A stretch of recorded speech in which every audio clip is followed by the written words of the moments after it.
જેમને બ્લડ પ્રેશરની તકલીફ હોય તો તેમના માટે પણ એલચી સારી બાબત ગણાશે, કારણ કે હાઈ બ્લડ પ્રેશરમાં ઇલાયચી ખૂબ જ ફાયદાકારક છે.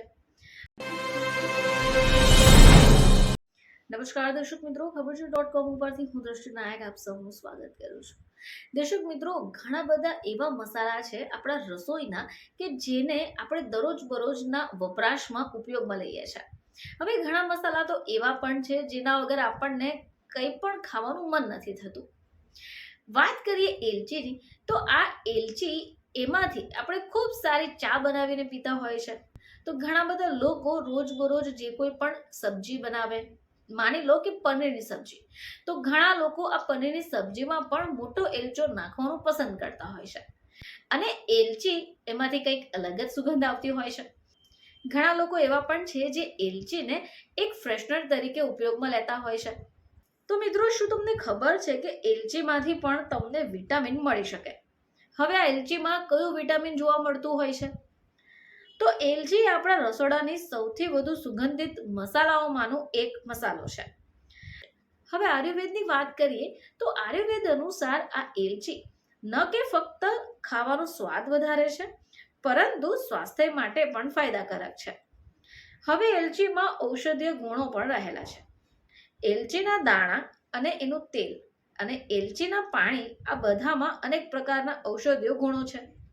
હવે એલચી વિશે તો નિષ્ણાંતો પણ પોતાનો મત જાહેર કરે છે. તો ડાયટિશિયન મોહિની ડોંગરે કહે છે કે એલચી ખાવી આપણા સ્વાસ્થ્ય માટે ફાયદાકારક છે, કારણ કે એલચીમાંથી વિટામિન સહિતના ઘણા પોષક તત્વો મળે છે. હવે જો તમે એલચી ખાવાનું પસંદ નથી કરતા, તો તમને જણાવી દઈએ કે એલચી તમારા માટે કેટલી ઉપયોગી છે. મિત્રો, આપને જણાવીએ કે એલચીમાં વિટામિન એ અને વિટામિન સી મળી આવે છે. આ સિવાય એલચીમાંથી મિનરલ્સ, મેંગેનીઝ, કેલ્શિયમ અને આયર્ન પણ મળે છે. હવે જેમને બ્લડ પ્રેશરની તકલીફ હોય તો તેમના માટે પણ એલચી સારી બાબત ગણાશે, કારણ કે હાઈ બ્લડ પ્રેશરમાં ઇલાયચી ખૂબ જ ફાયદાકારક છે. હવે સંશોધનમાં પણ એવું કહેવાયું છે કે તે બીપીમાં ફાયદાકારક છે. આ સિવાય પાચન માટે પણ ખૂબ જરૂરી છે. એલચીના પાણીના નિયમિત સેવનથી તમારી પાચન સંબંધિત સમસ્યાઓ દૂર થશે. જે લોકોને કબજિયાત જેવી સમસ્યા હોય તેમણે એલચીના પાણીનું સેવન કરવું જોઈએ. આ સિવાય જો શરીરમાં જામેલી વધારે પડતી ચરબી હોય તો એને દૂર કરી તમારા વજનને નિયંત્રિત કરશે. એલચી કોલેસ્ટ્રોલના સ્તરને પણ નિયંત્રિત કરવામાં મદદરૂપ થાય છે. તો મિત્રો, જો તમને પણ એલચી ન ભાવતી હોય તો એલચી ખાવાથી શરીરને આટલા ફાયદા તો થઈ શકે છે. ફરીથી તમારી સમક્ષ હાજર થઈશું.